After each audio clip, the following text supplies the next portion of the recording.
Gente, hoje eu não sei sinceramente como começar isso daqui. Eu tô muito emocionado, tô muito impactado assim pelo Espírito Santo e por tudo que Deus tem feito e tudo que Deus vai fazer ainda com a nossa comunidade. E eu tive uma impressão no meu espírito na hora do louvor, quase agora na última música, que o primeiro passo... Que isso? Uma garrafa d'água? Isso é uma garrafa d'água? Ô burrão. Vocês estão comigo, gente? Esperar, casa nova. A garrafa tá porta. Todo mundo muito ansioso. E a impressão que eu tive é que a primeira coisa, o primeiro mover do Espírito Santo na nossa comunidade, nessa nova estação, vai ser restauração. Jesus vai começar a restaurar algumas coisas no nosso meio. Enquanto eu estava escrevendo a mensagem, pensando do que eu ia pregar, pensando do que eu ia falar e orando para que Deus falasse comigo, e eu estava pedindo: Deus, me fala algo novo. Jesus, por favor, nos aponte uma coisa nova. Fale uma coisa que a gente nunca ouviu antes, para a gente ficar, nossa, nova estação. Então é isso aqui que Deus tem de novo para nós. E aí, enquanto eu estava nessa luta com o Espírito Santo, para ele começar a me falar algumas coisas, o Espírito Santo gritou na minha alma a palavra restauração. Deus vai começar a restaurar algumas coisas nesse primeiro momento, para então ele começar a estabelecer coisas novas. E meus irmãos, antes de começar a mensagem, eu queria dizer que a palavra profética, a mensagem profética, ela precisa ser digerida no espírito e não na alma. Aquilo que Deus vai falar com a gente hoje precisa... Homens espirituais, como Paulo diz, precisam discernir o que é espiritual. Porque Deus ele vai começar a derramar na gente hoje um óleo novo, um óleo fresco. Eu sinto que Deus vai nos ungir essa noite para algumas coisas. Só que, eu não sei se você já reparou aquela passagem onde Jesus está na casa de homens importantes, comendo, e aí de repente entra uma mulher... meio que escondida, meio que andando baixa assim, ela entra por debaixo da mesa quase, e ela pega um frasco de nardo, ela pega um frasco de óleo, e ela quebra, e ela unge Jesus. Ela unge os pés de Jesus. E aí, para homens que não são espirituais, para homens que não conseguem discernir no espírito, isso aqui chama desperdício. Homens falam assim: essa unção aqui é desperdício, esse ungimento, nem sei se essa palavra existe, é desperdício. Então talvez, e só talvez, no nosso meio, e é por isso que Deus está mandando eu falar isso, exista muita carnalidade ainda. Porque a carnalidade não discerne o que é espiritual. Paulo vai dizer que o contrário de homens espirituais não são homens naturais, são homens carnais. Então a carnalidade vai olhar para a unção que vai descer hoje e vai dizer: isso é desperdício. Que tal a gente guardar um pouco disso daqui para depois? Só que o Espírito Santo vai começar a levar a gente para um lugar de intencionalidade, de fazer a coisa certa no tempo certo, de fazer o que é correto no tempo correto, no tempo devido, no tempo que as coisas precisam ser feitas. Mas antes disso, as coisas precisam ser entendidas. Antes de Jesus te ungir, Ele precisa te restaurar. Antes de você fazer alguma coisa, você precisa entender o que vai ser feito. Por que, Gi? Presta atenção. Essa mulher, ela entra nessa casa desse homem importante com óleo e começa a ungir Jesus. E ela começa a ungir Jesus para a sepultura. Estão comigo, gente? Ela começa a ungir Jesus para ser morto, porque era um costume da época, quando a pessoa morria, entrava-se no túmulo e ungia, né?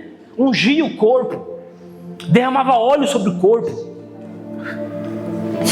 Então essa mulher enxerga em Cristo uma realidade espiritual que homens carnais não estavam enxergando. E então ela unge aquele que está vivo para a morte, porque ela já via um Cristo morto, ressurreto. Só que aí passa um tempo, Jesus então se sacrifica, morre na cruz, é sepultado, e depois de alguns dias, depois de 3 dias, as mulheres vão ao túmulo de Jesus. Para quê? Para ungir Jesus. Só que aí então aparece o anjo e fala assim: mulheres, vocês não discerniram? Houve uma mulher que ungiu aquele que estava vivo para a morte, mas agora vocês estão querendo ungir um morto que já está vivo. Então, por que vocês estão procurando entre os mortos aquele que está vivo? O que Deus está falando aqui, gente, nós não vamos gastar mais o nosso óleo em coisa morta. Nós não vamos mais gastar a nossa unção em coisa morta por falta de discernimento. Então a primeira coisa que o Senhor vai restaurar na nossa comunidade é discernimento. Discernimento. Eu vejo uma porção de discernimento sobre nós.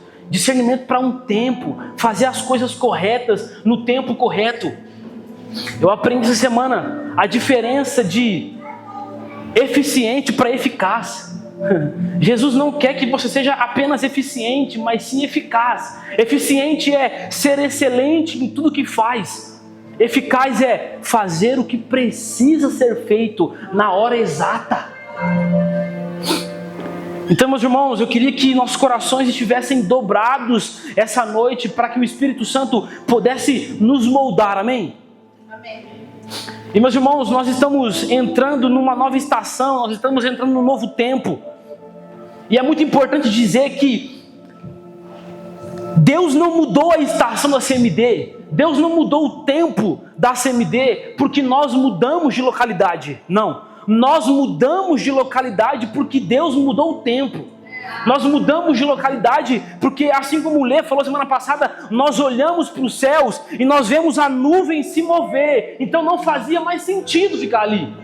Então, você está pisando agora no novo de Deus. Não porque isso aqui é um prédio novo, mas porque Deus tem coisas novas para nós. Só que toda nova estação, todo novo tempo, desbravar o desconhecido dá muito medo. Foi ontem eu com o Léo, a gente foi até uma cidade que a gente nunca tinha ido na vida. Chama Luminares. Deixa eu dar um rolê lá, tô zoando. E aí chegou num pedaço assim que tinha que andar 20 km de estrada de terra. E aí a gente foi, beleza, maravilhoso, a gente fez o que tinha que fazer, e na hora de voltar a gente esqueceu de colocar o GPS, e quando a gente lembrou, já estava no meio do mato, no meio do nada.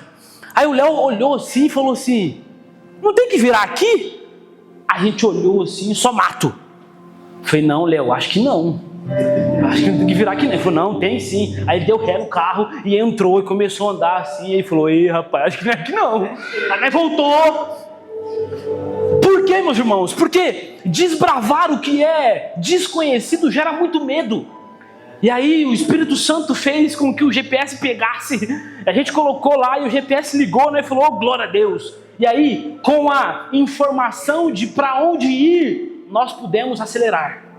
Então, o que o Senhor vai fazer conosco hoje e por algum tempo é começar a descortinar o que faremos.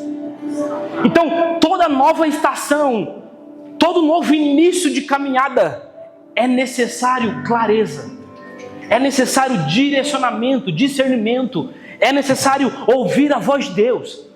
Em Atos capítulo 1, versículo 4 e 5, Jesus ordena aos discípulos a seguinte coisa: permaneçam em Jerusalém, até que do alto venha o Espírito.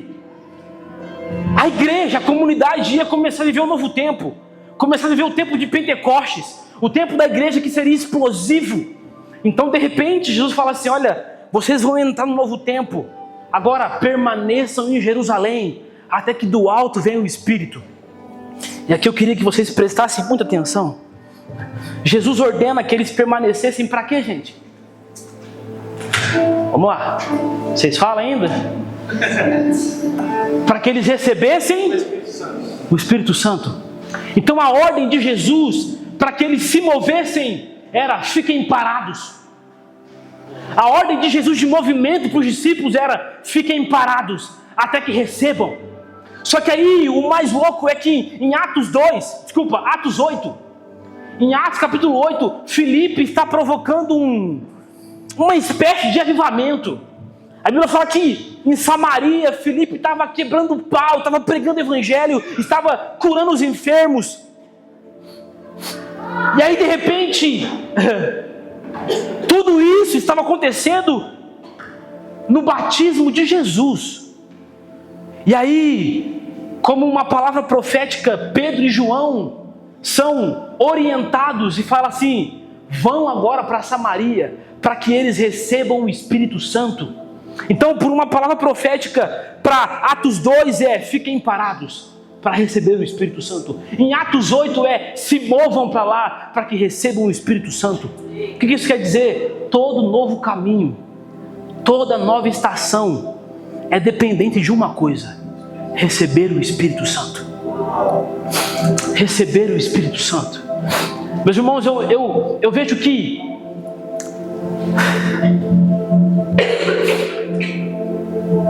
o Senhor vai começar a abrir buracos em você. Deus vai começar a abrir espaço dentro de você, para que uma nova porção do Espírito Santo seja derramada de verdade. E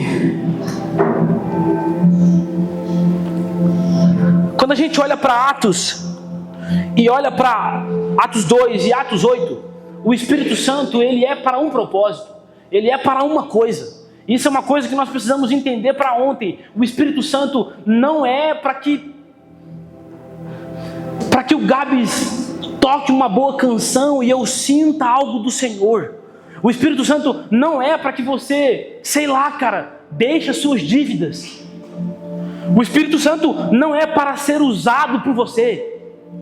O Espírito Santo é para te usar.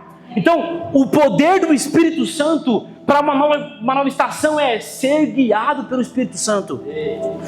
Ser guiado pelo Espírito Santo. E eu tenho conversado com algumas pessoas e eu tenho discernido que nós estamos muito empolgados com a vida, muito empolgados com a igreja, muito empolgados com tudo, mas sem direção de nada.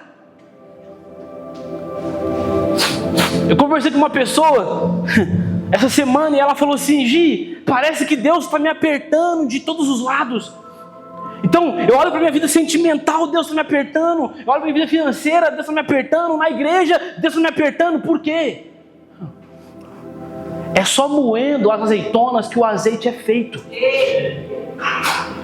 É por isso que eu vejo que nós vamos entrar num tempo, meus irmãos, de verdadeira essência.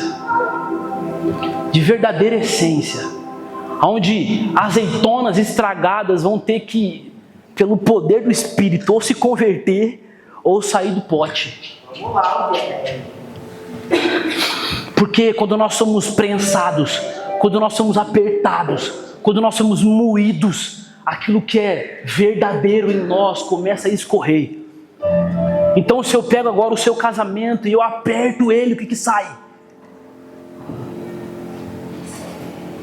Se eu pego a sua vida de comunidade e espremo ela, o que vai sair? É por isso que nós vamos nos mover ou então ficar parados até que do alto venha o Espírito para sermos empoderados. Para quê? Para sermos guiados pelo Espírito. Guiados pelo Espírito. A marca da nova estação para a CMD é um povo que é guiado pelo Espírito. Um povo que é guiado pelo Espírito. Abre comigo Salmos 25.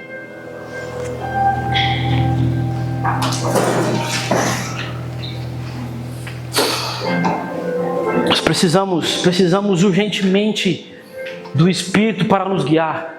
Sabe, uma coisa interessante com o povo de Israel no Egito é que não era, a gente confunde às vezes, não era a nuvem que seguia o povo. não era a coluna de fogo que seguia o povo, era o povo que seguia a nuvem. Era o povo que discernia para onde a nuvem estava indo e ia atrás. Era o povo que tinha que olhar para cima e discernir se a nuvem ia mover ou não. Meus irmãos, Deus vai nos libertar da síndrome do porco. Uau, vamos lá. Não sei se você sabe, mas o porco, ele é um animal que ele não tem a cartilagem do pescoço aqui. Então é impossível para um porco olhar para cima. Por isso que ele é um animal aterrado. Por isso que ele é um animal que vive de lama. Tudo que ele tem é olhar para baixo. Por isso que ele não discerne. Deus está te livrando da síndrome do porco. Você vai começar a olhar para cima. Pensar no que é do alto. Olhar para cima. Sabe, as decisões da nossa casa e da sua vida particular não serão tomadas por inteligência humana, meus irmãos. As decisões que nós precisamos tomar como comunidade, elas precisam ser refém da nuvem. Refém da nuvem. E por muito e muito tempo a gente fica muito assim, a gente tem que fazer isso aqui porque senão o povo vai pensar isso. Nós temos que vir para cá porque senão o povo não vai vir junto. A gente tem que ir para lá porque senão o povo não vai vir para cá. Deus precisa nos dar o desespero de Moisés de dizer: se o Senhor não for, eu não vou. Se o Senhor não estiver conosco, nós não iremos. Então, esse discernimento espiritual que nós precisamos, ele vai vir de apenas um lugar que é do alto, que é do Senhor, amém? Sim. Salmos 25:12 vai dizer o seguinte: quem é o homem que teme ao Senhor? Ele o instruirá no caminho que deve seguir.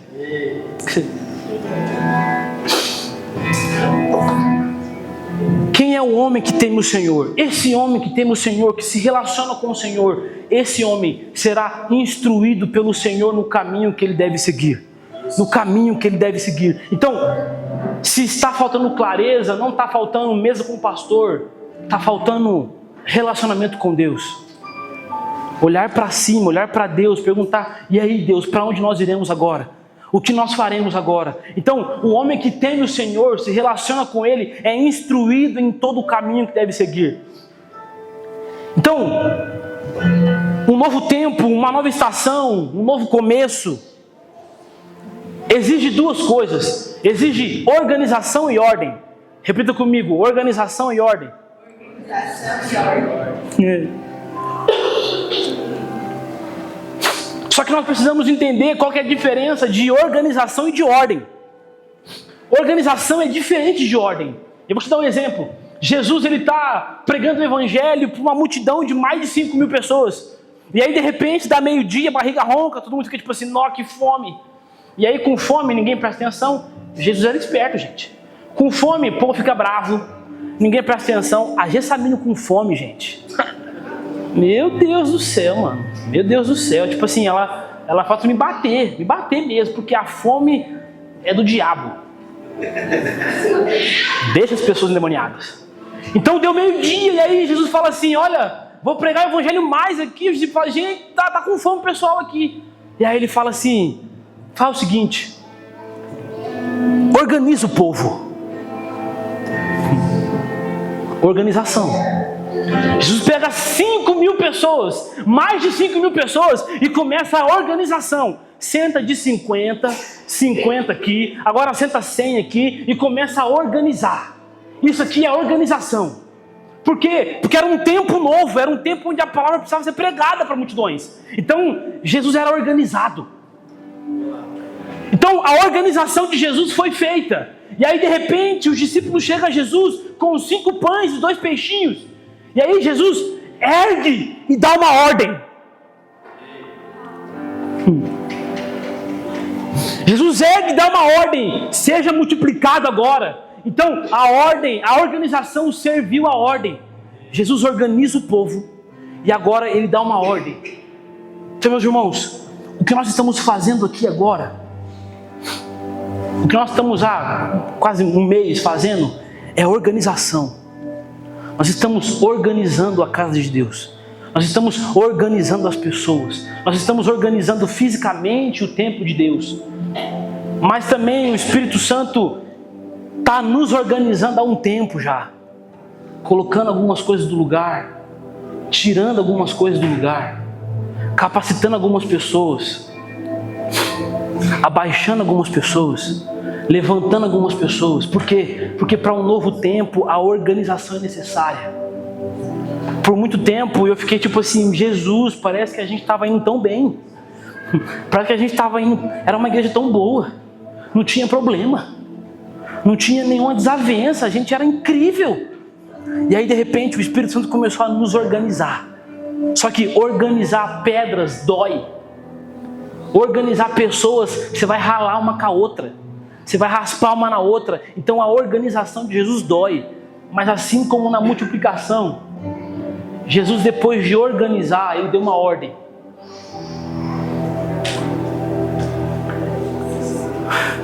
Meus irmãos, o que nós estamos mais ansiosos para viver não é o resultado da organização, é o resultado da ordem de Deus. Nós estamos aqui não para exaltar o quão bonito que ficou isso daqui, porque ficou bonito, né? Adivinha quem fez, né? Foi o Dade com o outro pastor. Eu apertei 3 parafusos aqui em cima.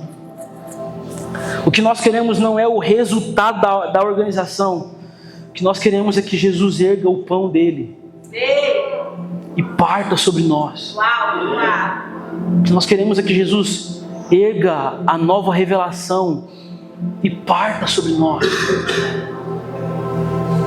O que nós queremos é que pessoas que estão no nosso meio famintas pela ordem do novo tempo sejam saciadas.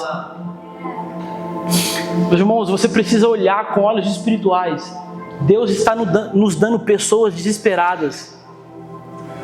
Deus está entregando nas suas mãos, você que é responsável, CMD, pessoas famintas, pessoas desesperadas, pessoas que a organização não vai curar elas. O quão organizado eu sou não vai curar as pessoas, mas a ordem de Jesus de levantar a nova revelação e partir sobre nós é o que vai curar as pessoas. Abra comigo em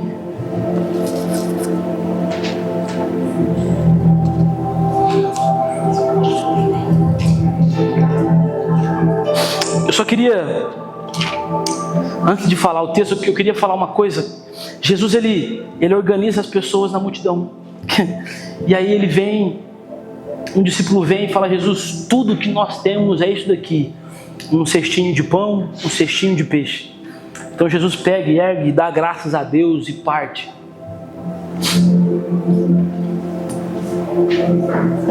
A próxima ECC, olha o Gabriel, cara. Na moral, meu. A próxima ECC, gente, ela está completamente ligada.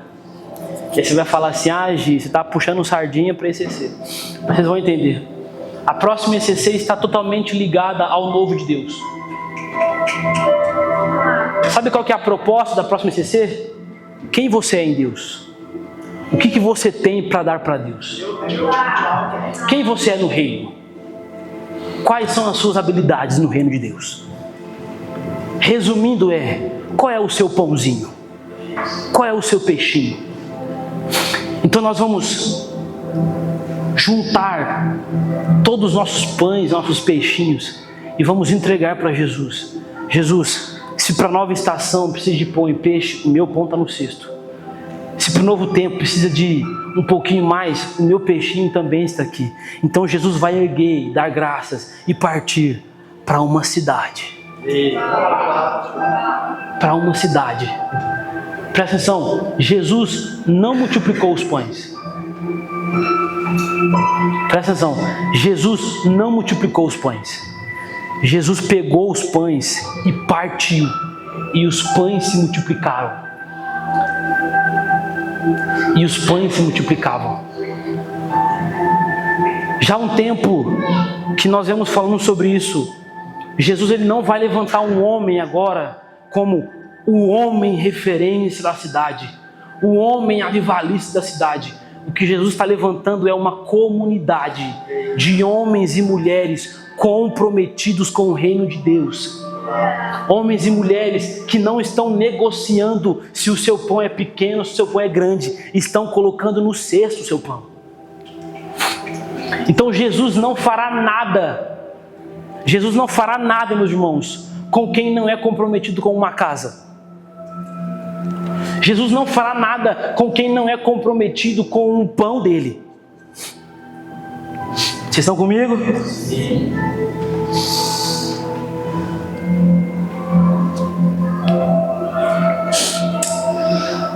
Enquanto eu estava escrevendo essa mensagem, Jesus me falava muito sobre a glória de uma casa, a glória de uma casa, a glória de um templo. Por isso que eu orei aqui, que a glória do templo, a glória dessa igreja aqui não é o ornamento, não é a madeira bonitinha, não é o som da bateria, não é o som, que inclusive está muito bom. A glória de uma casa, a beleza de uma casa tem que ser a glória de Deus palpável em nós. E aí existe uma história, e todo mundo aqui deve conhecer. Davi, ele era um homem de Deus, sim ou não? E aí ele começa a ter um desejo no seu coração de construir para Deus uma casa. E aí Deus fala assim, quem vai construir é Salomão, porque as suas mãos estão com sangue. E aí Salomão então recebe o encargo de construir a casa de Deus. Recebe o encargo de construir para Deus um lugar na terra. E aí Salomão então constrói esse lugar. Salomão então, ele gasta sua vida, os seus recursos, o seu trabalho, a sua inteligência para levantar para Deus uma casa. E quando essa casa ela é concluída, quando a casa de Deus é concluída, ela é coroada com a glória de Deus. Então, Deus olha para a terra e fala, eu me agrado dessa casa. É uma casa que me cabe, é uma casa que eu quero morar lá. Então Deus vem com a sua glória e repousa sobre esse lugar. E a Bíblia vai dizer que os sacerdotes não conseguiam ficar de pé, tamanha a glória de Deus. Uau, que incrível, porque o que está coroando essa casa é a glória de Deus e não a beleza dela. Mas aí beleza, passa-se o tempo, o povo de Israel é preso, cativo na Babilônia. Eles são sequestrados, tirados da sua casa, levados para a Babilônia, e eles ficam lá 70 anos. E aí depois de 70 anos eles voltam para a sua terra. E aí depois de 70 anos eles têm uma ideia, lá com Esdras, Neemias, estão ligados? Vamos reconstruir o templo. Então eles começam a construir de novo o templo de Deus, a casa de Deus. E aí a Bíblia diz que quando esses homens terminam a casa de Deus, conclui a obra de Deus na terra, a casa de Deus na terra, a Bíblia diz que os jovens estão alegres, felizes, pulando de alegria, mas os velhos estão chorando. Depois que eles terminam a casa de Deus, os jovens estão alegres, mas os velhos estão chorando, porque a primeira casa de Deus foi coroada com glória, e nós lembramos disso. A segunda casa de Deus, a beleza que ela tem é só externa. É por isso que os jovens pulavam de alegria, mas os velhos que lembravam da glória de Deus invadindo o templo, começavam a chorar. Meus irmãos, nós não queremos que essa casa, que essa segunda casa de Deus que estamos construindo, seja apenas bela no seu quesito físico. Nós queremos que a glória de Deus repouse aqui. Nós queremos que os nossos cultos, as nossas reuniões, os nossos membros sejam marcados não com uma excelência vazia, mas com a glória poderosa do Senhor. Então o que nós vamos fazer como os velhos? Vamos chorar até que Deus venha sobre nós com a sua glória.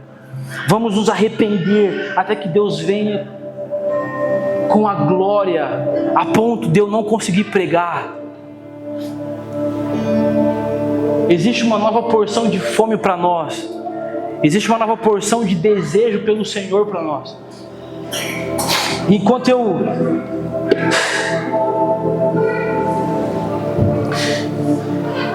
orava sobre tudo isso, Deus me falou 2 nomes. Deus me falou Davi e Benjamim.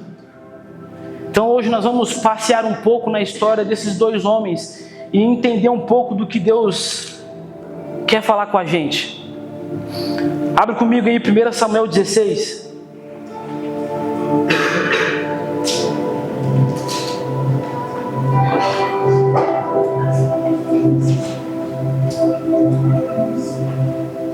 Vocês estão felizes, gente? Estou nervoso.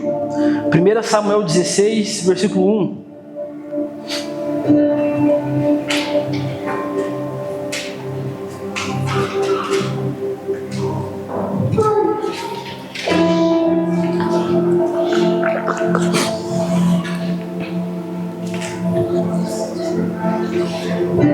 Disse o Senhor a Samuel: até quando terás penas de Saul, havendo eu rejeitado para que não reine sobre Israel? Enche um chifre de azeite e vem, enviar-te-ei a Jessé, o belamita, porque dentre os seus filhos me provi um rei. Disse Samuel: como irei eu, pois Saul saberá e me matará. Então disse o Senhor: toma contigo um novilho e dize: vim para sacrificar ao Senhor. Convidarás Jessé para o sacrifício, e eu te mostrarei o que hás de fazer, e ungir-me-ás a quem eu designar. Meus irmãos, presta atenção aqui. Deus ele fala assim: olha, eu estou rejeitando a Saul, eu não quero mais que Saul reine sobre Israel. Só que Samuel queria o arrependimento de Saul e ficava prolongando essa ida. E aí Deus então dá o checkmate e fala: ei Samuel, até quando você vai ter pena de Saul? Eu já tenho um novo rei para Israel. Eu já tenho uma nova estação para Israel. Eu tenho um novo tempo para Israel. E aí o que mais me intriga aqui é que Deus fala assim: Samuel, levanta-te, encha um chifre com azeite e vai para a casa de Jessé. O rei que Deus tinha para Israel era Davi, mas a ordem de Deus é: vai para a casa de Jessé. Por quê? Porque Deus não fará nada para quem não tem um pai. Vamos lá, gente. Deus não vai começar uma coisa com filhos órfãos. Deus ele não vai te ungir, te separar para um tempo, te dar unção para um tempo, te dar um ministério se você é órfão. É por isso que ele fala assim: olha, o rei de Israel tem um pai. A nova estação de Deus, ela fluirá de uma casa paterna, de uma casa onde tem ordem, de uma casa onde tem destino. Vamos lá. A cidade onde eles estavam, o ministério de Davi. Quando você olha para a história de Davi, você fala assim: mas por que Deus manda Samuel ir para a casa de Jessé, para o pai de Davi, sendo que nem o pai de Davi cria no seu próprio filho Davi? É porque Deus quer curar a paternidade espiritual no nosso meio. E eu não estou falando aqui sobre paternidade espiritual deturpada que você aprendeu, ou que você sofreu, ou que você está magoado. Existe um lugar em Deus onde homens servem pão para outros homens. E Deus ele vai começar a ungir pessoas. Mas quando ele for procurar o Giovanni, ele vai falar assim: ei profeta, vai na casa do Leandro, porque dentre os filhos dele tem um profeta para eu levantar. Quando Deus vai te procurar, ele vai na casa do seu pai, meus irmãos. O que isso quer dizer? Deus não faz nada fora da igreja. Deus não faz nada fora de uma comunidade. Deus não faz nada fora de um povo. Deus não faz nada fora de uma linhagem. Então Deus manda Samuel se levantar e ir até a casa do pai de Davi. E aí, Salmo 78,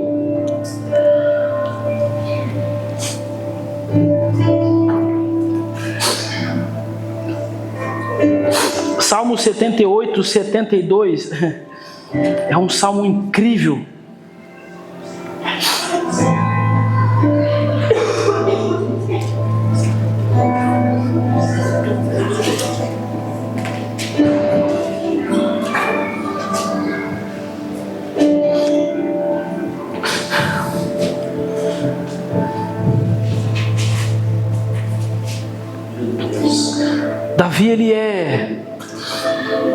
Davi, enquanto estava com seu pai, ele foi levado a ser experimentado por Deus, matando um leão, matando um urso, passando por provações que a gente nem imagina.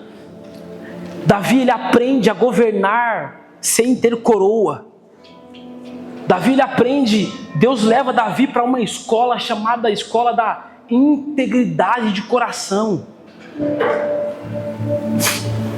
Porque nós não podemos ser uma igreja, meus irmãos. A gente teve uma série há muito tempo atrás sobre as cartas do Apocalipse, né? E a igreja de Tiatira, ela tinha um grande problema que era: vamos profetizar, vamos dar voz para quem é profeta, vamos dar voz para quem tem um dom, vamos dar voz para quem consegue falar bonito, vamos dar voz para quem canta bonito, mas vamos esquecer o caráter. Vamos esquecer a parte que sustenta a unção. E nós não seremos uma comunidade onde exalta o dom e esquece o caráter, porque Deus está nos dando um coração íntegro primeiro. Salmo 78, versículo 72, vai dizer o seguinte: e de coração íntegro Davi os pastoreou, com mãos experientes os conduziu. A Bíblia vai dizer que Davi era um pastor experiente com as mãos.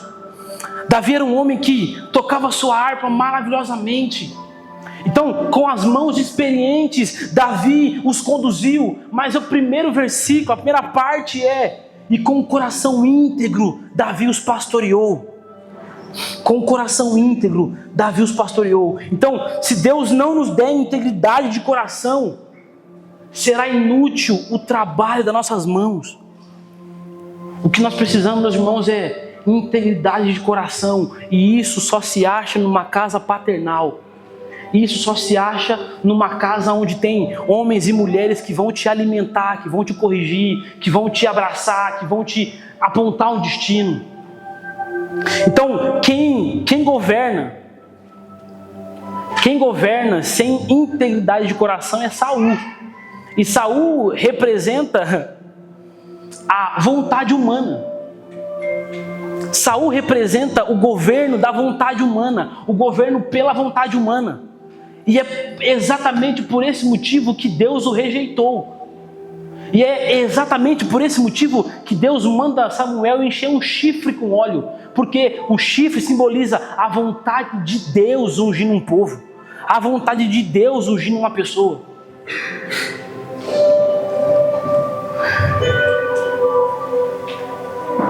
E aí,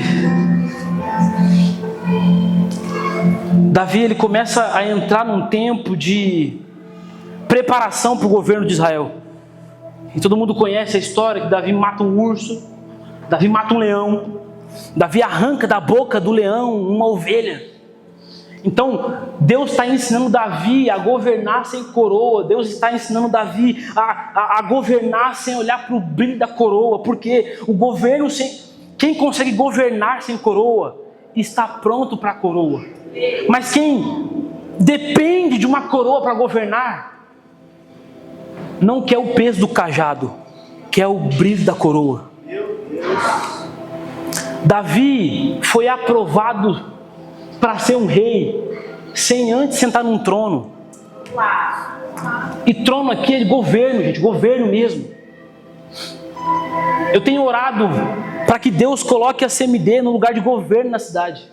Governo, autoridade, influência.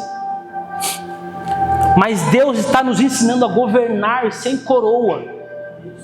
Governar sem coroa para quê? Para quando formos coroados, o brilho da coroa não nos roube. Para quando a influência chegar à nossa casa, a influência não tome o lugar de Cristo. Vocês estão comigo, gente? Sim. Então, se você depende de coroa para governar, o trono não é o seu lugar. O governo não é para você. É por isso que Deus te coloca no deserto. É por isso que Deus fala assim: tira uma ovelha da boca do leão sem ninguém ver. E aí, a história de Davi continua e a gente vai lá para 1 Samuel agora. Abre comigo rapidinho. 1 Samuel 17, 38.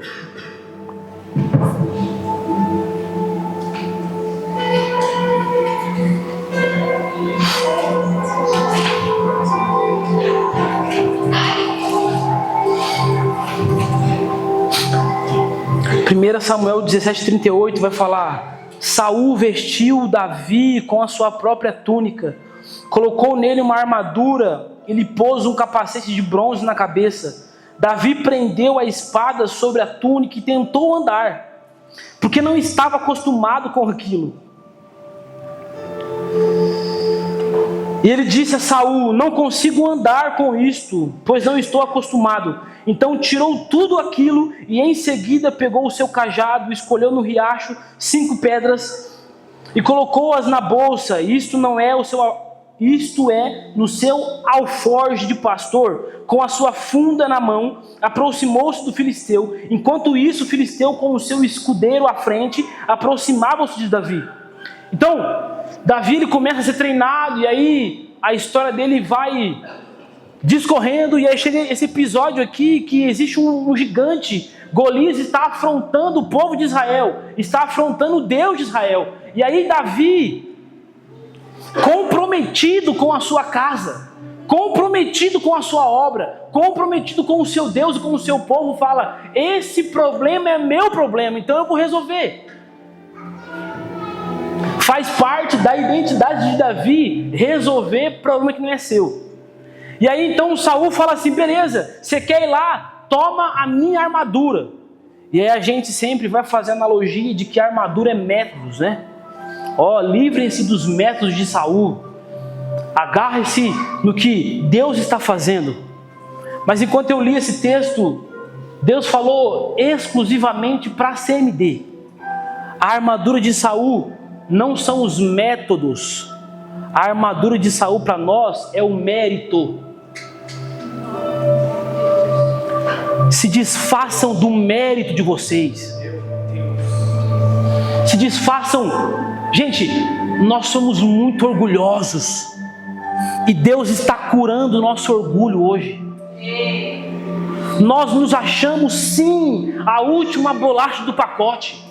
Nós nos achamos sim a melhor igreja da cidade. Por quê? Porque eu tenho tatuagem, porque eu falo bonitinho, porque a minha igreja é moderna. Desfaçam-se da armadura de Saul.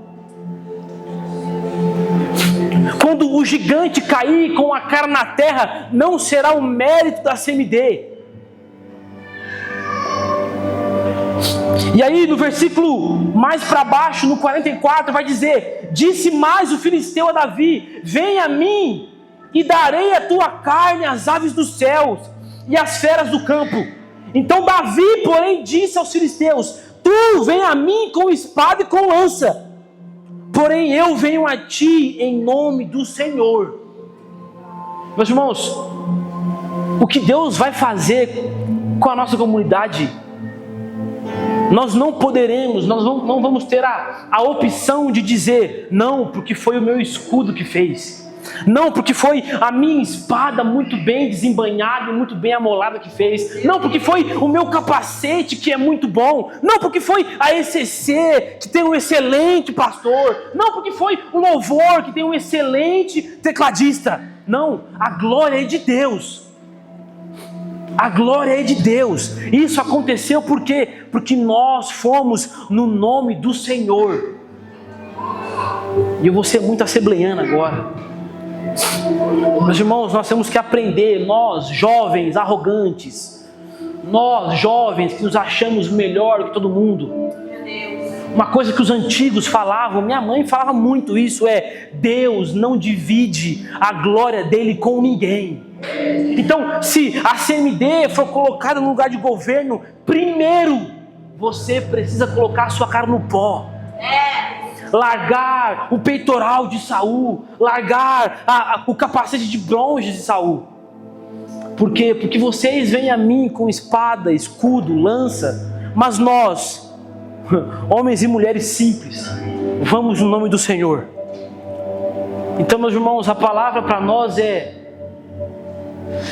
abandonem o querer o mérito. Nós não somos a melhor igreja. Nós não somos os melhores pregadores. Nós não somos os melhores cantores. Nós somos o que Deus quer que a gente seja. Nós somos o que Deus quer que a gente seja. Deus não quer que a gente seja o melhor. Vamos lá, gente. Deus não quer que a gente seja o maior. Deus quer que a gente seja eficaz aonde Ele nos colocou. Jesus não está chamando a CMD para ser eficiente. Jesus não está chamando a CMD para ser boa e excelente em tudo que faz. Deus está chamando a CMD para um novo tempo de eficácia. Vocês vão fazer 2, 3 coisas, mas farão o que precisa ser feito. Abandonem o mérito. Abandonem o mérito. Então Deus unge Davi. Deus unge Davi por causa desse coração. Deus decide ungir Davi porque Davi era segundo o seu coração. Davi, ele se desprendia do mérito, porque querendo ou não, se Davi vai contra Golias com espada, com capacete, com um peitoral de ferro, ele poderia dizer: tá vendo? Eu mesmo sem experiência, eu mesmo sem costume, como ele mesmo disse, consegui vencer o gigante, porque eu tinha uma boa espada. Mas Davi abandona os méritos dele, pega 5 pedrinhas e no nome do Senhor o gigante cai. E Deus decide então, Deus é onisciente, ungir Davi por conta desse coração aqui. Por quê, meus irmãos? Presta atenção. A unção de Deus não muda quem você é. Vou repetir, a unção de Deus não te muda, ela só potencializa quem você é. Então, se você é um arrogante, se você é um orgulhoso, com a unção de Deus no lugar de governo, você vai ser um governante orgulhoso. Meu Deus. Porque a unção não tem um papel de te mudar completamente. O nome disso é evangelho. A unção de Deus potencializa quem você é.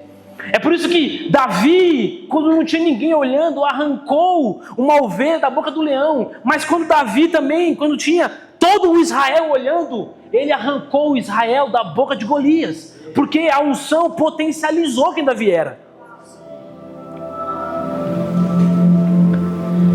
Igual a gente fala: nossa, o dinheiro corrompe. Não, o dinheiro não corrompe ninguém. O dinheiro potencializa o seu coração. Se você ganha R$1.500 e é um cara extremamente generoso, comprometido com a casa de Deus, é um cara fiel, não é um cara mesquinho, nem avarento. Se você tiver R$100.000, isso vai potencializar a sua generosidade, a sua fidelidade, o seu amor pela obra e pelas pessoas. Então nós não temos medo da unção, nós temos medo do que ela vai potencializar. Então a CMD hoje é um pastorzinho que está lutando contra um leão e contra um urso. Mas, meus irmãos, Deus vai nos ungir essa noite. Deus vai nos ungir essa noite. E a grande pergunta é: o que será potencializado para a cidade? O que será elevado para a cidade? Os nossos méritos? O quão bom nós somos? Ou nós estamos aqui no nome do Senhor? Que a gente entenda isso de uma vez por todas.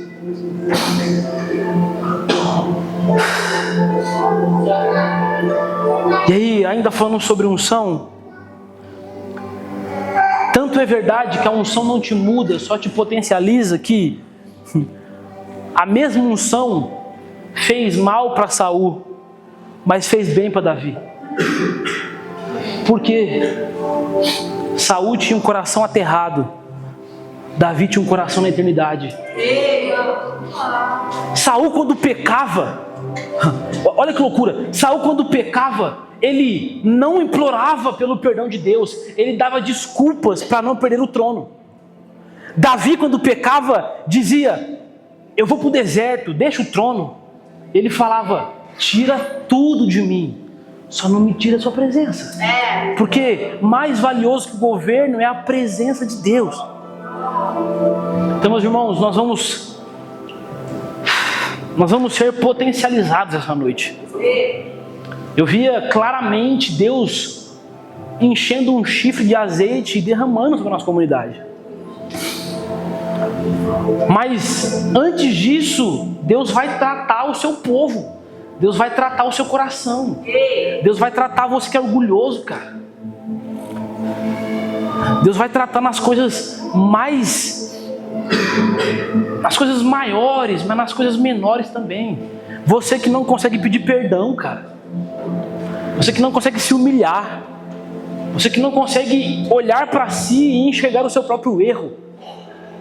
Antes de Deus te ungir, Ele vai te tratar. Antes de Deus te ungir, Ele precisa te mudar. Porque Deus não vai potencializar pecadores. Amém, gente? Vocês estão felizes ainda? Sim. Segundo personagem da nossa noite é Benjamim. Benjamim. Então Deus disse: eu quero ungir corações como o coração de Davi. Quero derramar unção em pessoas que têm o mesmo coração de Davi. Mas eu também tenho uma porção para uma geração que será chamada de Benjamim. E aí a gente vai entender um pouquinho quem que foi Benjamim. Abre comigo aí Gênesis 30.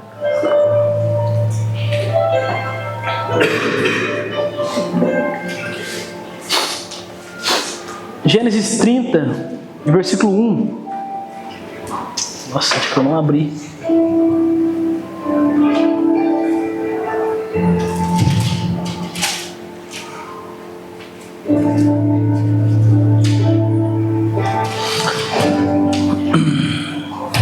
Vendo Raquel que não dava filhos a Jacó, teve ciúmes de sua irmã e disse: Jacó, dá-me filhos, senão morrerei.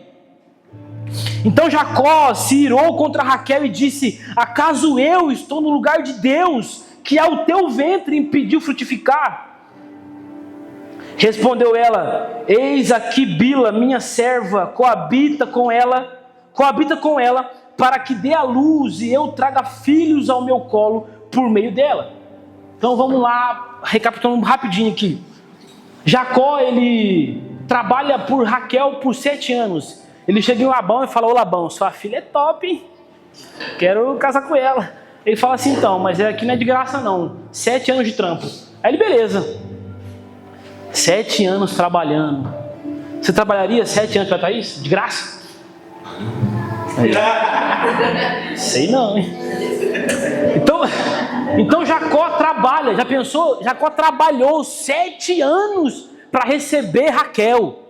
E aí, quando chegou no 6º ano, no último dia do 7º ano, Jacó daí que falou assim: venci.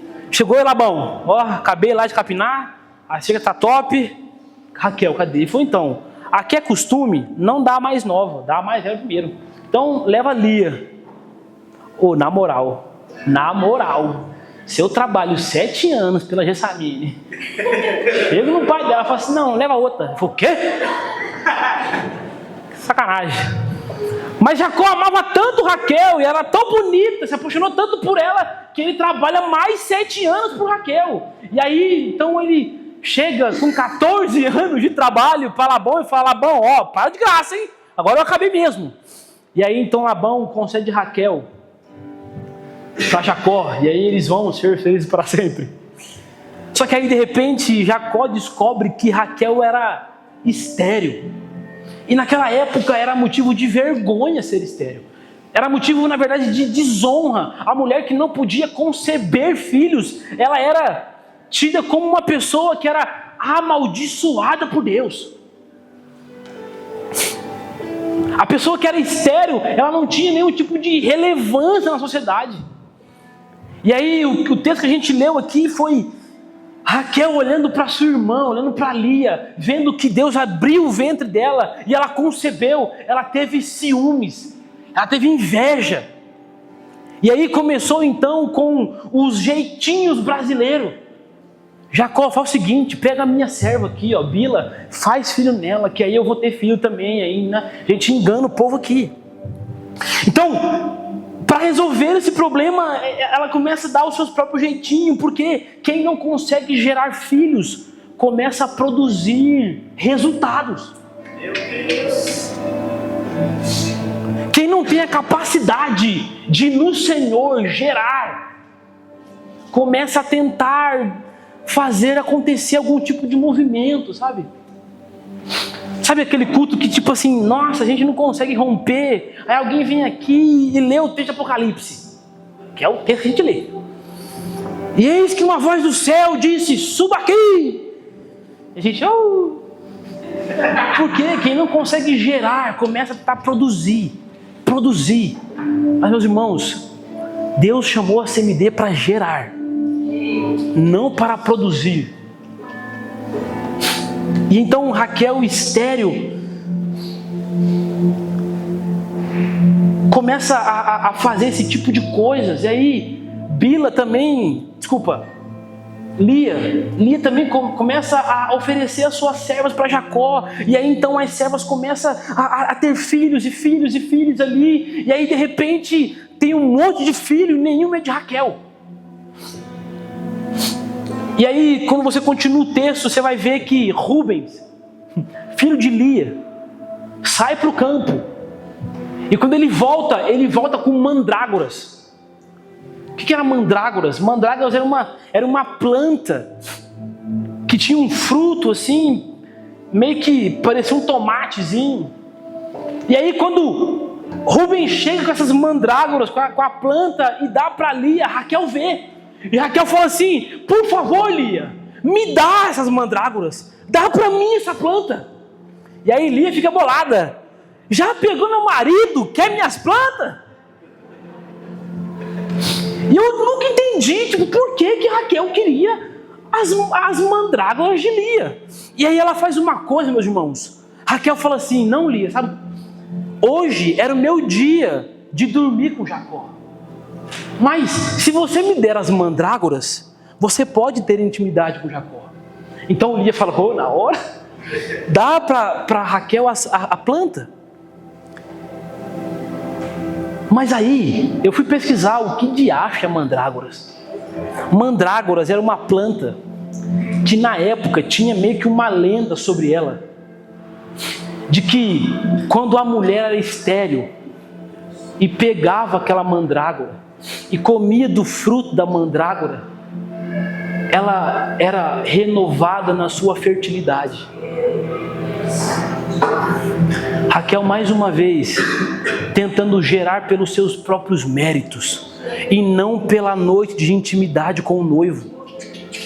Meus irmãos, nós não podemos trocar a intimidade com o noivo por méritos próprios. Nós não vamos gerar filhos e filhos e filhos porque nós somos bons em produzir igreja. Nós vamos gerar filhos quando nós nos relacionarmos com o noivo. Então, não troca a sua intimidade por mandrágoras. E aí,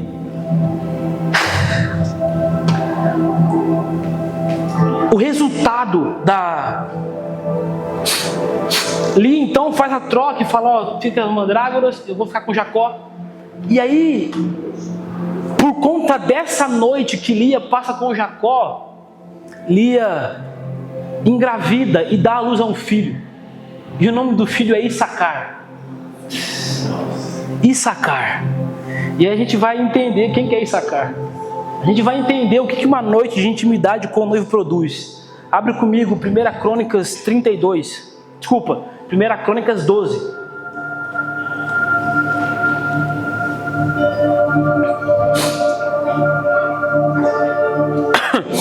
Primeira Crônicas 12, 32 vai falar quem que era Issacar, quem que eram os filhos de Issacar. Posso ler? E dos filhos de Issacar, destros nas ciências do tempo, para saberem o que Israel devia fazer, 200 de seus chefes e todos os seus irmãos seguiam a sua palavra. Então, Issacar era um homem entendido do tempo, era um homem que tinha a capacidade de discernimento do tempo. Então, Issacar discernia o tempo e dava conselhos para Israel. E a Bíblia vai dizer que todo o povo seguia Issacar. Por quê? Porque ele tinha o dom do discernimento. Então, uma noite de intimidade e não de mérito com o noivo vai nos gerar, vai fazer com que a nossa casa gere filhos do discernimento. Do discernimento. Por várias e várias vezes o Lê vinha falar comigo e falava: cara, não pode faltar nada na igreja, mas discernimento tem que ter. E por muitas vezes, meus irmãos, assim como eu estava falando, às vezes eu converso com as pessoas da igreja aqui e o povo está andando por rumo. E às vezes a igreja está andando por rumo. Mas uma noite de intimidade, uma vida de intimidade que nós não negociamos com os méritos, gera filhos do discernimento. Issacar foi gerado na noite que Raquel trocou a intimidade pelos méritos próprios. Então Issacar é esse homem que guia o povo de Israel. Guia o povo de Israel. Como eu estava falando no começo, em Atos capítulo 8, e por que eu estou falando isso?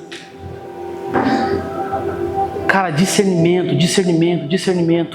É por isso que eu comecei orando: Deus, nos dê sabedoria e revelação.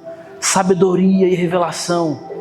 Eu não consigo dizer o que é, mas eu sinto Deus nos preparando, nos moldando, nos quebrando o nosso orgulho para algo muito grande, para algo muito novo, para um tempo de autoridade, de verdade. Sabe, deixa eu contar uma coisa para vocês. A penúltima vez que o pessoal do One veio aqui, eles foram lá em casa. E aí eles estavam conversando com a gente e uma das tantas coisas que eles falaram pra gente era tipo assim: vocês olham muito para baixo, vocês se enxergam muito pequenos, é hora de começar a olhar para cima, de enxergar novos horizontes, de começar a alcançar como comunidade a cidade de vocês. Mas meus irmãos, para isso acontecer, nós precisamos ser governantes sem coroas como Davi. Nós precisamos não negociar a intimidade pelo mérito como Lia fez. Nós precisamos pedir por sabedoria e discernimento. E sabedoria não é entender mais sobre a Bíblia. Sabedoria é entender mais sobre o homem que é revelado na Bíblia. Vamos lá, estão comigo, gente? Soltar as crianças, mas fique comigo.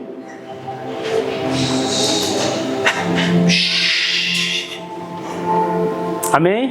Amém? Amém? Então sabedoria não é entender mais as Escrituras. Sabedoria é se relacionar com o homem que a Escritura revela. Eu sinto que Deus vai nos levar para um tempo de... não é sobre eu sei, mas é sobre eu sou. Não é o quanto eu conheço, mas é no nome de quem que eu estou vindo. É no nome de quem que eu estou chegando aqui. Então a autoridade que Deus vai derramar sobre nós, a autoridade que Deus vai nos colocar, a posição que Deus vai nos colocar, meus irmãos, não é para evidenciar o que sabemos, é para evidenciar no nome de quem nós estamos indo. No nome de quem nós estamos indo. Em Atos 8, como eu já citei aqui, Filipe tá, provocando avivamento em Samaria, e o pau tá quebrando, o negócio tá ficando doido assim, tanto que Simão, que era um cara que era mágico na época, se converteu. Ele se converteu assim, e aí de repente chega Pedro e João e começam a impor as mãos. E aí quando eles impunham as mãos sobre as pessoas, o Espírito Santo era dado. E aí Simão, vendo isso, falou assim: quanto que é? Quanto custa? Quanto custa esse poder aí de colocar a mão na pessoa e ela ser curada? Quanto custa que eu vou pagar? Então Pedro repreende e fala assim: o teu dinheiro é para a tua maldição, é para a tua perdição. Por quê, gente? Porque intimidade não se compra. Intimidade não é mandrágoras, intimidade é noite de intimidade. E aí, o rolê continua acontecendo, mas no versículo 26, eu queria ler com vocês. Abre rapidinho comigo, Atos 8.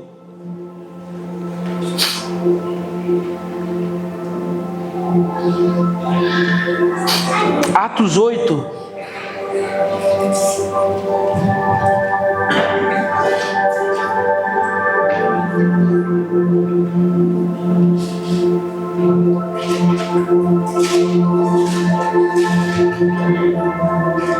Atos 8, 26. O anjo do Senhor falou a Filipe dizendo: dispõe-te e vai para o lado sul, no caminho que desce de Jerusalém a Gaza, este se acha deserto. E ele se levantou e foi. E eis que um etíope eunuco, cara, presta muita atenção aqui agora. Eis que um etíope eunuco, alto oficial de Cadence, rainha dos etíopes, o qual era superintendente de todo o seu tesouro, que viera adorar em Jerusalém. Então ele foi lá fazer o quê? Adorar em Jerusalém. Estava de volta e assentado no seu carro ou na sua carroça, vinha lendo o profeta Isaías. Então, olha para mim aqui. Por que eu fui da ICC, por exemplo? Porque eu estou falando sobre discernimento, sobre sabedoria, sobre revelação, sobre conhecer a Bíblia, mas também conhecer o Deus revelado na Bíblia. Porque ele estava lendo o profeta Isaías. E aí o próximo versículo é a tônica da noite. Que ele diz: então disse o Espírito a Filipe: aproxima-te deste carro e acompanha-me. Correndo Filipe ouviu ler o profeta Isaías e perguntou: tu entendes o que lê? Então o eunuco tinha acabado de voltar de Jerusalém, que ele tinha ido para adorar. E aí ele voltou, pegou Isaías, começou a ler Isaías. Filipe então chega assim e fala: mano, você está entendendo o que está lendo? Você entende o que lês? E aí quando você vai ver, o texto fala que o eunuco estava lendo sobre a ovelha muda que seria levada ao matadouro. A ovelha que, mesmo calada, em silêncio, seria levado para a morte e morreria por um povo. E aí Filipe diz: tu entendes o que lês? Você está entendendo o que está acontecendo aqui? Então, meus irmãos, Jesus está perguntando para nós hoje: e aí, gente? Vocês estão entendendo o que vocês estão lendo? Você entende o que lês? Sabe, eu sinto que nós ficamos por muito tempo pegando a comidinha assim e colocando na boca de vocês. A gente pega a comida e introduz para vocês comerem. Nós pegamos o alimento sólido e nós mastigamos esse alimento e damos para vocês comer, mas existe um tempo que Deus vai perguntar para você: Evelyn, e aí, Evelyn, tu entendes o que lês? Você está entendendo o que está acontecendo na sua comunidade? Qual é o seu nível de discernimento? Qual é o seu nível de sabedoria? Qual é o seu nível de apontamento de destino para a sua comunidade? A pergunta de Filipe é a minha pergunta nessa noite: e aí, tu entendes o que lês?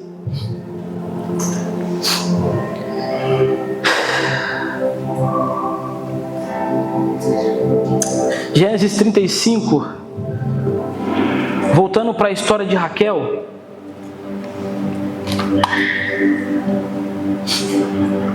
Gênesis 35, Deus decide abrir o ventre de Raquel. E aí Raquel então ela entra em trabalho de parto enquanto eles viajavam. E quase chegando em Belém, então, o menino nasce. Só que durante o parto, a Bíblia fala que foi um parto trabalhoso, foi um parto muito difícil. Raquel morre. Raquel morre enquanto dava luz. E aí, no seu último suspiro, ela fala assim: e o menino se chamará Benoni. Repita comigo, Benoni. Nome lindo. Ela diz: o filho se chamará Benoni. Por quê? Porque Benoni significa filho da amargura, filho da maldição. Por conta desse filho que eu estou gerando e estou na luz, eu vou morrer. E aí a Bíblia fala que então a sua alma se esvaiu, morreu. E o nome da criança foi Benoni, filho da amargura. Só que aí, graças a Deus, existiu um pai naquela casa. Graças a Deus, Jacó estava ali. E ele disse: na verdade, o menino se chamará Benjamim, filho da minha destra, filho da minha direita. Filho da minha direita. E eu queria falar uma coisa aqui muito específica, nem sei para quem é. Cara, talvez a sua vida, ela em alguma perspectiva não deu certo. E você se acha o filho da maldição. E você acha que para você não tem jeito mais, porque você não sabe, Giovanni, o que aconteceu comigo. Por isso eu sou mesmo amargurada. Por isso eu sou mesmo filha da amargura. Mas Deus te trouxe para uma casa paternal. E eu, como um pai da casa, estou dizendo: na verdade, você é Benjamim. Você não é filho da amargura, você é filho da destra de Deus. Isso significa filho da minha vontade. Filho da minha vontade. Então o pai batiza Benjamim. Não mais filho da amargura, mas filho da vontade de Deus. O que isso quer dizer? Quem define a identidade de um filho é o pai. Raquel representa aqui a igreja, a mulher representa a igreja. Se a igreja te feriu, se a igreja fez alguma coisa contra você, você tem alguma coisa contra a igreja, você precisa aprender que quem define identidade não é a mãe, é o pai. E o pai está dizendo: você é Benjamim. Você é filho da minha vontade. Meus irmãos, deixa eu falar para vocês agora, como comunidade, a CMD não foi gerada pela amargura do passado. Nós não nascemos de uma divisão. Nós não nascemos de uma amargura. Nós não nascemos de uma maldição. Nós nascemos da vontade de Deus. Por isso nós somos Benjamim e não Benoni. Filho da vontade, filho da destra de Deus. E aí uma coisa que é incrível é que Benjamim é o único filho de Israel. Ninguém entendeu, né? Que eu sabia. Benjamim é o único filho de Israel. O que isso quer dizer? Jacó teve o nome mudado por Deus. Quem lembra? Então, enquanto Jacó era Jacó, ele teve 11 filhos. Quando Deus fala assim: agora você é Israel, então Israel tem Benjamim. O que isso quer dizer? Benjamim é filho de uma outra realidade espiritual. Benjamim não é filho de Jacó, o enganador. Benjamim é filho de Israel, o único filho de Israel. A CMD é filha de uma nova realidade espiritual, meus irmãos. A CMD não foi gerada na enganação, foi gerada por Israel, o plano perfeito de Deus. E aí,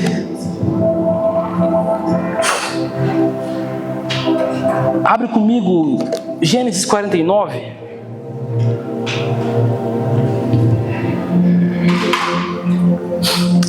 Meus irmãos, Gênesis 49 vai falar sobre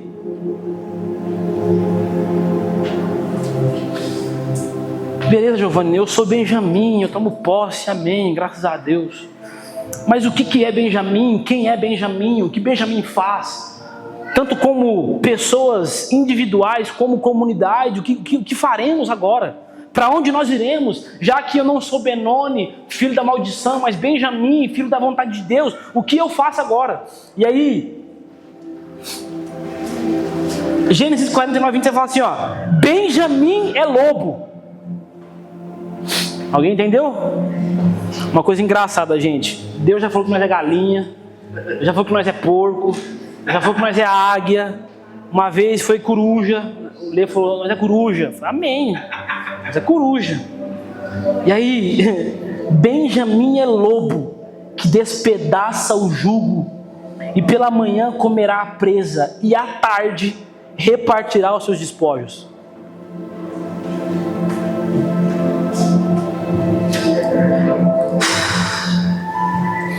Meus irmãos, enquanto eu li esse texto, Deus falou assim, ó, vocês são Benjamim. Por quê?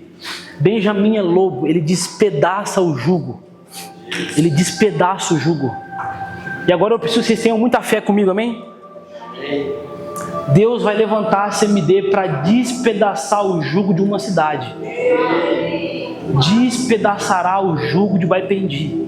Porque vocês são lobo, você é Benjamim. Então, que medo de falar isso. Mas Deus vai nos colocar em um lugar de governo onde o jugo de uma cidade que escraviza pessoas numa mentalidade de porco será despedaçado pelo coração de uma comunidade paternal. Só que aí o texto continua e fala, e pela manhã comerá a presa e à tarde repartirá os seus despojos. O que é despojo? Despojo é, eu tenho uma cidade, sou rei de uma cidade, o Cleverson é rei de outra cidade. Eu vou lá, batalho com o Cleverson, mato o Cleverson, roubo tudo que ele tem, pego tudo que ele tem, tudo que ele possui, ouro, prata, tudo. Isso aqui é despojo, eu pego tudo que eu conquistei e eu trago para mim. Só que aí a Bíblia fala que o Benjamim despedaçará o jugo e repartirá os despojos. Deus está dizendo, vocês estão prontos para evangelizar uma cidade e continuar com 50 membros? Nós vamos despedaçar o jugo e repartir os despojos. Por quê? Porque Deuteronômio 33, 12, a respeito de Benjamim, ele disse, o amado do Senhor descanse em segurança, pois ele o protege o tempo inteiro. Gente, vamos lá. A respeito de Benjamim, ele disse, o amado do Senhor, descanse nele em segurança. Quem quer nossa segurança, gente? O Senhor. Descanse nele em segurança, pois ele o protege o tempo inteiro. E aquele a quem o Senhor ama, descansa nos seus braços. Vocês. Sabe por que Benjamim destroça, despedaça o jugo, conquista e reparte os despojos? Porque a recompensa de Benjamim está aqui, ó. E aquele a quem o Senhor ama, descansa nos seus braços. A recompensa do Benjamim é descansar nos braços do Senhor. A recompensa de uma comunidade paternal não é encher a casa de filhos, é ter o pai em casa. Eu queria lembrar vocês de novo, nós nascemos para ser como Betânia. Como Betânia, o lugar onde Jesus vem para descansar. O lugar onde Jesus vem e consegue repousar sem ser usurpado. Então nós somos Benjamins. Vamos destroçar o jugo de uma cidade. Vamos repartir os despojos. E vamos descansar nos braços do Senhor. Quem está pronto para isso? E aí, meus irmãos, a história continua. Benjamim então nasce, cresce. Só que aí Benjamim tem 12 irmãos. E um desses irmãos se chama José. E aí a história intercala com Benjamim. E de repente José é traído, é jogado no poço, é vendido para o Egito. vai embora. De repente Israel agora está passando por fome, está uma crise absurda. E aí o pai dos 12, Jacó, fala assim, ó, vai até o Egito e compra comida. Então vai os irmãos até o Egito, mas Benjamim fica em casa. Por quê? Porque Benjamim era o filho preferido de Jacó, ou de Israel. E aí José então reconhece os irmãos e fala assim, cadê o mais novo? José então manda os outros irmãos irem até a casa de seu pai e trazer Benjamim a ele. E aí José manda chamar Benjamim.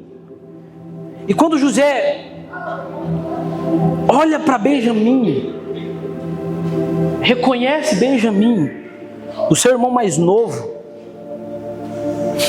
Só um parênteses aqui. José é uma tipificação de Cristo na Bíblia. O nome de José traduzido é Yeshua. É Yeshua, Joshua. Então, Yeshua manda chamar o irmão mais novo. Yeshua manda chamar Benjamim e manda Benjamim entrar em sua casa. E aí o que nós vamos ver agora é o que Yeshua faz com Benjamim. É o que Yeshua faz com o irmão mais novo. Último texto da noite. Gênesis 43.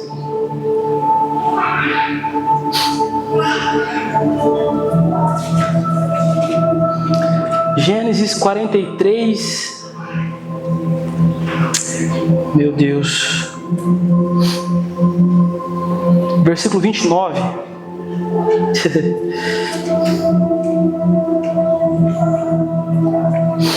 Levantando José os olhos, viu a Benjamim, seu irmão, filho de sua mãe, e disse: este é o meu irmão mais novo de quem me falastes? E acrescentou: Deus te conceda graça, meu filho. Pausa aqui rapidinho. O que Yeshua está falando para Benjamim? Para esse novo tempo, Deus te conceda graça. Reforçando aqui mais uma vez a ideia de a estação que entraremos, meus amigos, não é sobre mérito próprio. É Deus nos concedendo graça. Deus nos concedendo graça. Aliás, eu vejo uma porção de graça tão forte sobre você. Uma porção de graça assustadora. A posição e o chamamento de Deus não é para evidenciar a nossa capacidade.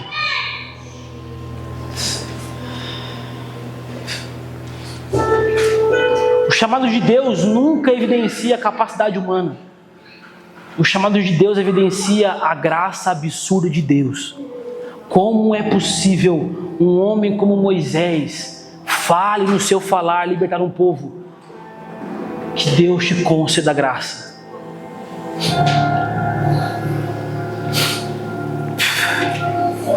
E aí, o texto continua e acrescentou: Deus te conceda graça, meu filho. Versículo 30, José se apressou e procurou onde chorar, porque se movera no seu íntimo para com seu irmão. Entrou na câmara e chorou ali. Depois lavou o rosto e saiu. Conteve-se e disse: sirva a refeição. A segunda coisa que Yeshua faz com Benjamim é: vamos servir a mesa. Vamos servir uma refeição para Benjamim. Nós somos uma comunidade que é um pouco conhecida na cidade como o pessoal que sabe bem de Bíblia, pessoal que prega legal.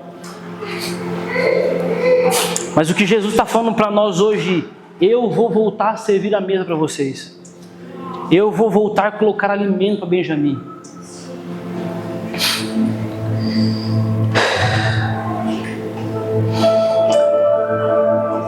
Serviram-lhe a ele a parte e a eles também a parte. E a parte aos egípcios que comiam com ele, porque os egípcios não lhes era lícito comer o pão com os hebreus, porquanto é isso abominação para os egípcios. E se assentaram-se diante dele, e o primogênito segundo a sua primogenitura, e o mais novo segundo a sua menoridade. Disto os homens se maravilhavam entre si. Então lhes apresentou as porções que estavam diante dele, ou a comida que estava diante dele. E aqui eu fecho a mensagem de hoje. E a porção de Benjamim era 5 vezes mais do que a de qualquer um deles. E Yeshua coloca uma mesa, senta todos os irmãos, o mais velho, o mais experiente. Vamos deixar espiritual agora. Jesus senta todas as igrejas, a mais velha, a mais experiente, a melhor. E Jesus também senta o Benjamim. E aí ele diz: e a porção de Benjamim é 5 vezes maior. Isso não é para nos orgulhar, isso é para nos tremer as pernas. Não existe propósito algum em dar 5 vezes mais, se não há um propósito para que essa porção seja servida para a cidade. Jesus não daria 5 vezes mais para o Benjamim se esse Benjamim não tivesse que alimentar 5 vezes mais algumas pessoas. Então, a porção de Deus sobre nós para esse novo tempo vai ser 5 vezes mais do que nós já provamos até hoje. Então, se nós temos até então sabedoria, Deus nos dará 5 vezes mais. Se nós temos então revelação, Deus nos dará 5 vezes mais. Por quê? Porque a porção de Benjamim é uma porção 5 vezes maior. Para um tempo desafiador. Para um propósito maior do que nós. Maior do que você. Maior do que eu me julgo capaz de fazer. Mas o que Yeshua disse a Benjamim é: que Deus te conceda graça. Fica de pé comigo.